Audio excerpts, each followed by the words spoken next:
Welcome to the Diary of a Lawyer. What happens when the world's most advanced borderless technology collides head-on with a nation's deeply rooted, highly complex laws? Well, you get a standoff, really, one that forces everyone to question the fundamental rules of global business. Exactly, because today we're looking at this incredibly tense intersection of history, economics, and, technology. Yeah, it's a massive collision. It really is. On one side, we have Starlink, which is, a company built on speed, centralized control, and the promise of literally beaming the future down from orbit. Right, highly advanced, frictionless tech. Right. And on the other side, we have South Africa, a sovereign nation operating under a deeply entrenched economic policy known as Black economic empowerment. And the clash between these two forces, it's triggering a debate that goes way beyond just internet access. Oh, absolutely. It's forcing us to ask, is this policy a necessary, vital correction to historical injustice, or is it an outdated barrier to life-changing innovation? And right up front, we need to establish some ground rules for how we're going to look at this today. Yes, definitely. Because the goal of our deep dive today isn't to tell you what to think about this conflict. We aren't taking sides here. Nope, absolutely not. We're strictly impartial. Right. We're going to unpack the full picture, weigh the competing philosophies that are clashing here, and look at the underlying mechanics of both perspectives. Because the only way to truly understand a global debate of this magnitude is to strip away the bias. Exactly. Strip away the bias and look at the architecture of what is actually happening. We'll lay out the frameworks and ultimately let you decide for yourself. So before we can even begin to talk about satellites orbiting the Earth or, the business models of global tech billionaires, we need to understand the immovable object at the center of this story. Yeah, the foundation of the South African policy itself. Right. What exactly are we dealing with here? Well, we are dealing with a framework known as Black economic empowerment. You'll usually hear it referred to by the acronym BEE, or its more comprehensive title, BBBE, which stands for Broad-Based Black Economic Empowerment. Right, broad-based. But to understand it, you really have to look at the specific purpose it was engineered for. It is not just, standard administrative red tape. It's not just checking a box at the DMV. No, not at all. It is a massive policy apparatus designed specifically to address and dismantle the profound economic inequalities created during apartheid. And we really need to pause and examine the mechanics of that historical legacy, because the context here is everything. It is everything. You cannot separate the policy from the history. Right. For decades, the vast majority of the population in South Africa wasn't just incidentally poor or, left behind by a shifting market. Right, it wasn't an accident. No, they were structurally, legally, and intentionally excluded from participating meaningfully in the economy. That distinction is paramount because, there is passive inequality. Like what? Well, passive inequality happens when market dynamics shift or certain industries decline, like a factory town losing its main employer. Oh, sure. Like the Rust Belt. Exactly. But what happened in South Africa was active engineered exclusion. The law specifically dictated who could own property, who could register a business, who was allowed to access skilled jobs. And who could generate capital. Right. And when you lock a majority of your population out of the engines of wealth generation for generations, you don't just create an income gap. You create a chasm. You create a deeply entrenched structural deficit. Intergenerational wealth, institutional knowledge, corporate networks, all of that is entirely concentrated in the hands of a minority. So BEE was created to break that concentration. Precisely. But how does it actually do that? Because, a government can stand up and say, we want things to be more equal, but without a physical mechanism, that's just a wish. Yeah, it's just a nice sentiment. Right. So the mechanism they actually use, which completely changes the game for businesses operating there, is a scorecard system. Yes. The scorecard is the operational engine of the policy, and it fundamentally alters how a business is forced to measure its success within the country's borders. How so? Well, in most parts of the world, a corporation evaluates its health using a single dominant metric. Profit. Profit. Exactly. If the bottom line is green, the company is successful. Simple as that. But the BEE framework mandates that if you want to operate, secure government contracts, or even obtain certain licenses in South Africa, your profitability is not enough. Wow. Okay. You have to actively prove that you are contributing to the transformation of the broader economy. They grade you on 4 distinct pillars. They do, yes. You've got ownership, management, skills development, and support for Black-owned businesses. That's the breakdown, yeah. I actually like to think of this as a corporate fitness tracker. Oh, that's an interesting way to put it. Yeah, think about it. If you put on a smartwatch, it doesn't just measure your heart rate and declare you healthy based on that one thing. Right, it tracks a bunch of stuff. Exactly. It tracks your sleep cycles, your daily steps, your oxygen levels. It demands a holistic view of your physical state. Yeah, I see where you're going with this. This scorecard is doing the exact same thing for corporate participation. It's evaluating whether a business is holistically healthy for the country's long-term economic recovery. That is a highly accurate way to visualize it. Let's look at those 4 pillars in practice. Okay. So, if a company is incredibly profitable and pays its taxes, but its ownership equity is held entirely by historically advantaged groups, Right. and its boardroom doesn't reflect the demographics of the country, it doesn't train up marginalized workers, and it only buys its supplies from other historically advantaged companies. Then what? Under this scorecard, that company is failing. Even if they're making billions. Even if they are the most profitable company in the sector, it is considered unfit for the national goals. Wow. That is a massive paradigm shift. It is. The central philosophy driving this is that you cannot just extract profit from the market. The privilege of thriving in the market requires you to actively participate in rebuilding it. Okay, so that establishes the what? We know what the scorecard is, and we know it's rigorous. Very rigorous. But I'm struggling to reconcile this from a purely operational standpoint.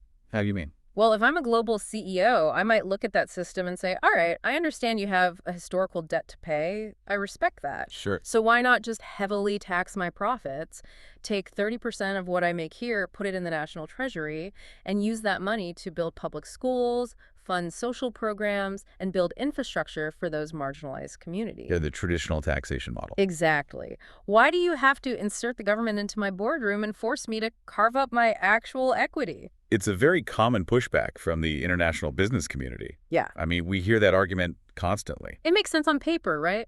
It does. But the underlying logic of the BEE policy rejects the purely tax and spend approach, and does this because of the difference between the fruits of the economy and the roots of the economy. The fruits versus the roots. Okay, break that down for me. Taxation merely redistributes the fruits. It takes a portion of the harvest and hands it out. Right. But it leaves the roots entirely untouched. Oh, I see. So the power dynamic never actually shifts. Exactly. If a government relies solely on corporate taxation to fund social welfare, the actual engines of wealth generation remain exactly where they were during apartheid. Which defeats the purpose of structural change. Completely. The historically advantaged groups still own all the factories. They Right. still own the telecom networks. They still make the strategic decisions about where the industry goes. And they are the ones accumulating the intergenerational wealth that comes from appreciating assets. Yes, the assets are the key. Supporters of BEE argue that true, lasting economic inclusion cannot be limited to funding entry-level jobs or social safety nets. Because a safety net isn't an engine? Exactly. If you want genuine transformation, it has to exist in ownership and strategic leadership. Without mandating change at the equity level, the faces at the very top of the corporate ladder would simply never change. That makes the stakes incredibly clear. We aren't just talking about a tariff. We are talking about a structural intervention. A profound structural intervention. So we have an immovable object. We have a nation that has drawn a line in the sand and said, this is our history, this is our scorecard, and this is the non-negotiable cost of doing business here. Which brings us to the unstoppable force. And your Starlink. Yeah. The dynamic changes completely when you introduce modern, borderless technology into a localized regulatory environment designed for traditional brick-and-mortar industries. Let's talk about the sheer promise of the technology first, because we really need to understand what is at stake for the people on the ground. The potential is massive. Right. Starlink, developed by SpaceX, is a constellation of low Earth orbit satellites designed to deliver high-speed internet to remote and underserved areas.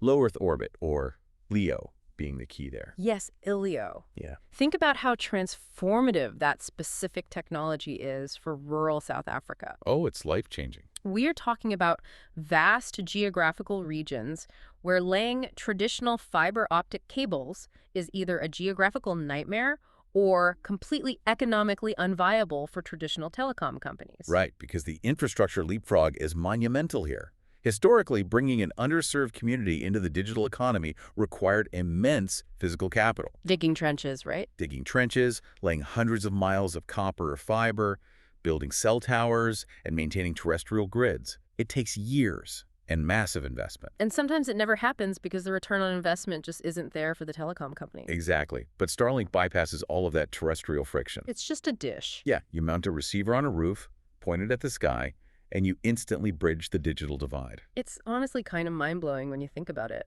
The downstream benefits for telehealth, remote education, and allowing rural businesses to access the global market are profound. It's basically a miracle solution for a developing economy. But here is the massive point of friction. The collision. The collision, exactly.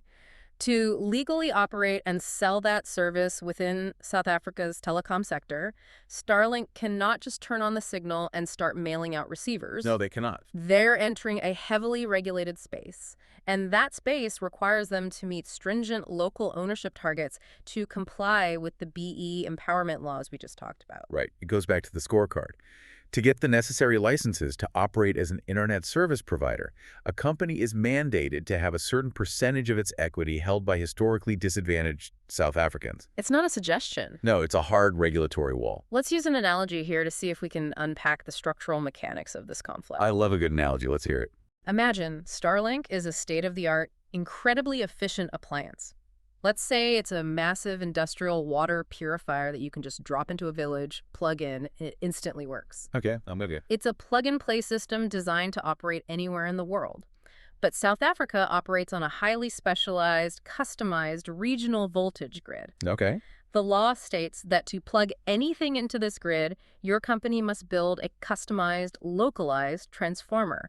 And building that transformer requires you to literally give up 30% of the ownership of the purifier itself to a local partner. Ah, okay. So Starlink brings the 220-volt plug, but they refuse to carve up their machine to build the local transformer. That analogy perfectly illustrates the mechanical failure point here. Starlink is structurally a global entity. It is vertically integrated. Meaning they own the whole process. And everything from the rockets that launch the satellites to the software that routes the data is centrally controlled. Global tech companies rely on this centralized ownership model because it allows them to move with extreme agility. They can pivot instantly.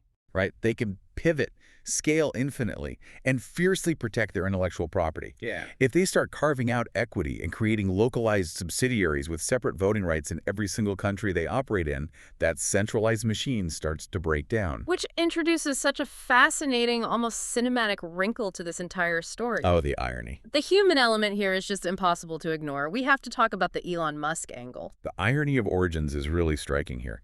Elon Musk is the founder at the helm of SpaceX and the driving force behind Starlink. Right. He is arguably one of the most recognizable and powerful business figures on the planet. Yeah. And he was born in South Africa. It's incredible. The person driving this borderless, globally standardized technological force hails from the very country whose hyper-localized, historically rooted regulations are currently acting as a wall to his product. You really couldn't script it any better. No, the tension between the global operating model and the local sovereign law is palpable. And that tension is where the critics of BEE focus their strongest arguments. Let's dive into that. What are the critics saying? Well, if you look at this through the lens of those who oppose these strict regulations, they point to this exact standoff as proof that the policy has become a counterproductive barrier. Counterproductive how? The critics argue that forcing a highly specialized, capital-intensive global tech company to dilute its equity simply to enter a market is economically irrational. They see it as a rigid dogma that is actually harming the very people it's supposed to help. Exactly. The critics look at the remote communities, the schools without broadband, the clinics without telemedicine, and they argue that these localized rules are literally keeping the future out.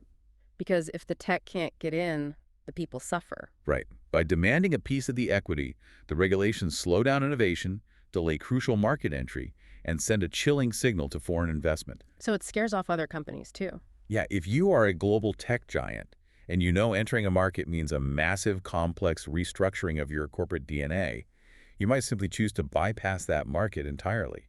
You basically just say, we won't plug into your grid. Precisely. We'll take our water purifier to a country with a standard plug.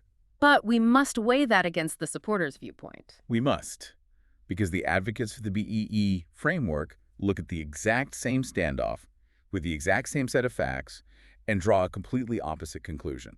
How do they justify keeping the water purifier out of the village, to keep using our analogy?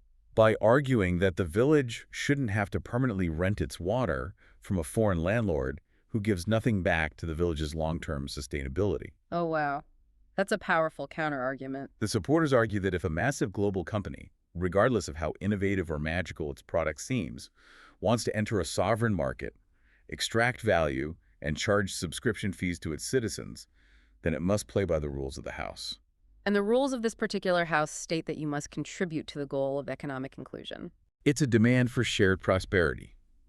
They are saying, your technology is great, but we refuse to let you extract capital from our country while maintaining a 100% foreign, centralized ownership structure that reinforces the historical wealth drain. So for you listening right now, this is the core question to ponder.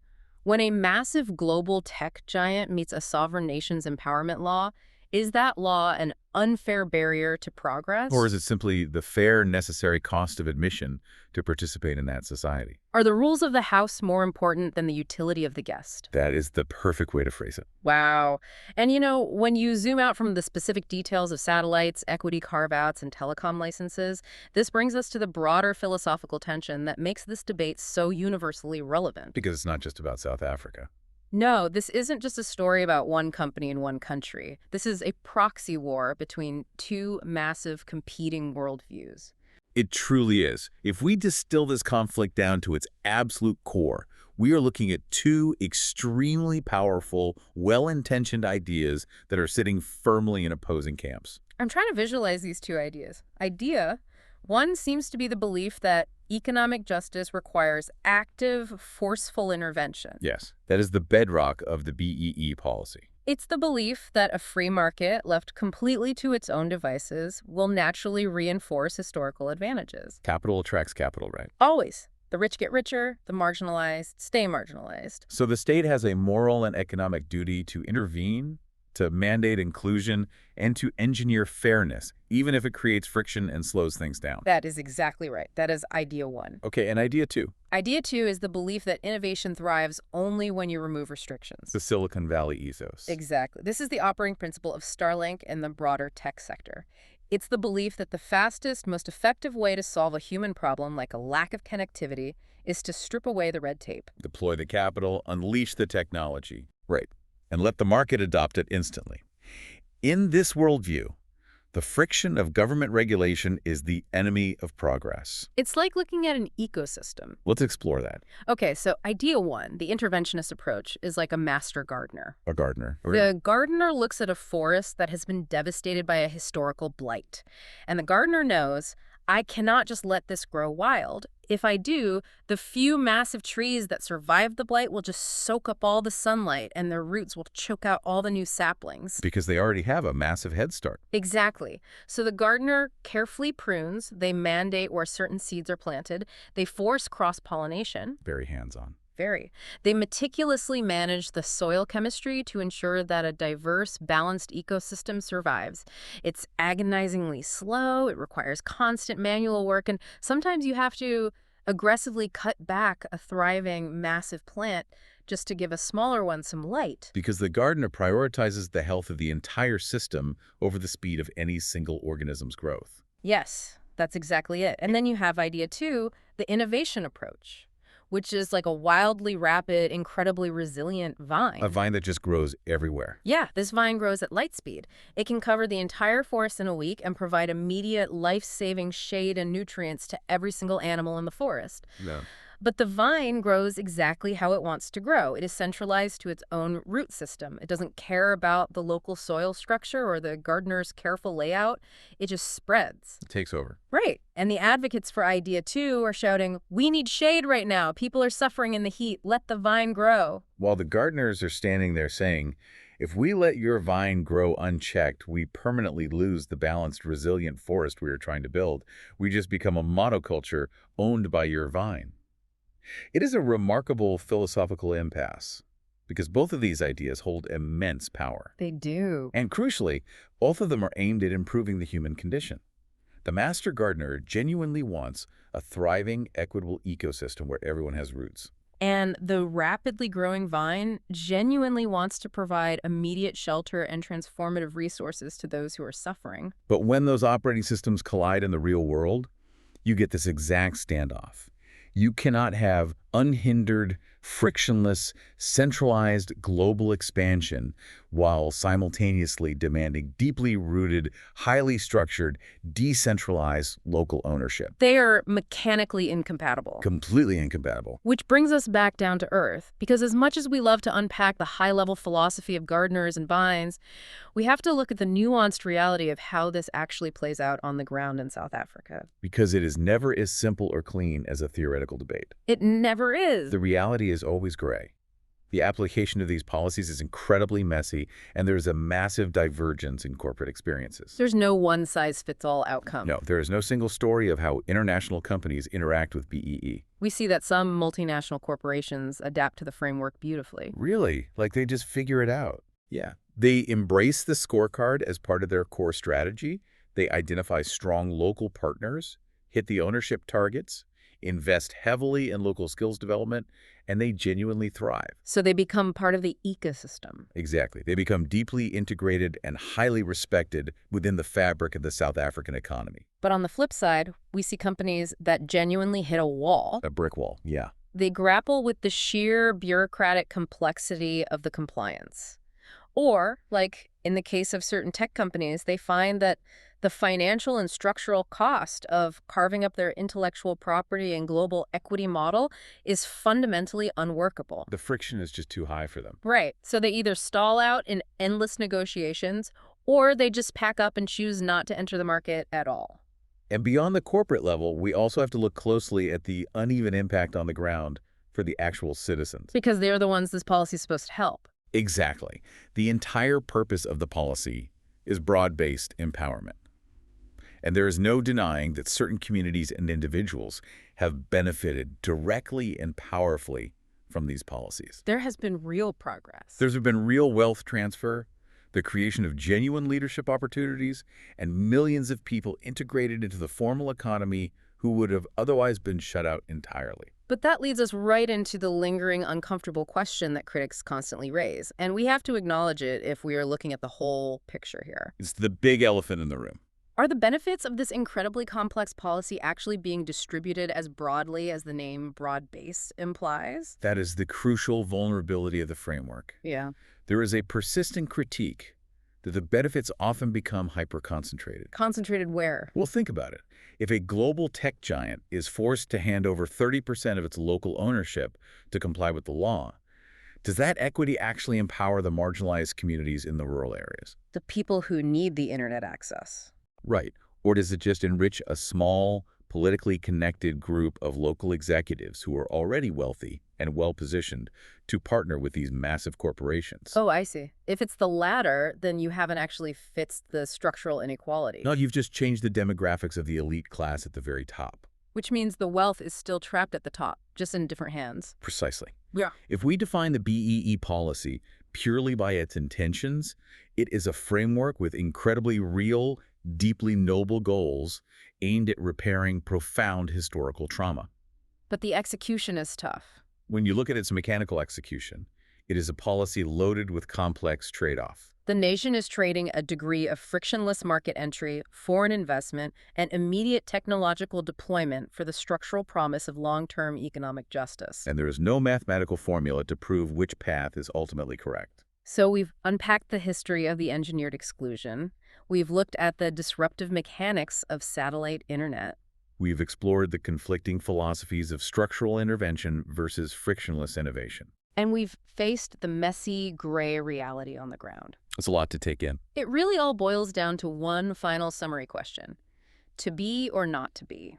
Is this empowerment framework a vital, non-negotiable tool for building a fairer economy in the wake of historical injustice? Or does it create unintended, perhaps insurmountable obstacles in our modern, hyper-fast, globalized world? And as we stated at the very beginning of this deep dive, That verdict is not ours to deliver. No, our role is to illuminate the mechanisms. We lay out the pieces, you put the puzzle together. Let the listener decide. Exactly. But before we wrap up, I know you always have one final provocative thought to leave the listener with, something to mull over as they go about their day. I do, and this one is, it's pretty massive. Let's hear it. If we look at the trajectory of modern innovation, technology is becoming increasingly globalized and centralized.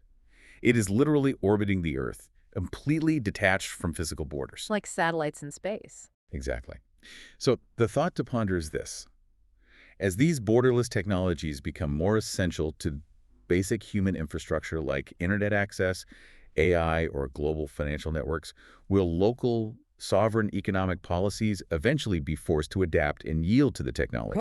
Or will global tech giants eventually hit a breaking point where they are forced to fragment, breaking apart their centralized empires to adapt to every single local jurisdiction on Earth? Wow, that is the ultimate question of the next decade. Technology wants to be one big network, but the world is still built on local rules. It's going to be a fascinating collision to watch. It really is. Thank you all for joining us on this deep dive. We want to hear from you. Do you think local empowerment laws should override global tech expansion, or does the technology need to flow freely to help the most people? Let us know what you think. And keep exploring these incredible collisions of our modern world. Disclaimer. Please note our mandatory disclaimer before we go. The Diary of a Lawyer and all its content published is strictly for educational and informational purposes only. Nothing presented here constitutes legal, medical, or mental health advice, nor does it create an attorney-client relationship and does not constitute professional advice. Please be sure to consult with a qualified professional in your jurisdiction regarding your personal situation for advice that is tailored to your specific situation. Stay safe and curious out there, and we will see you in the next episode.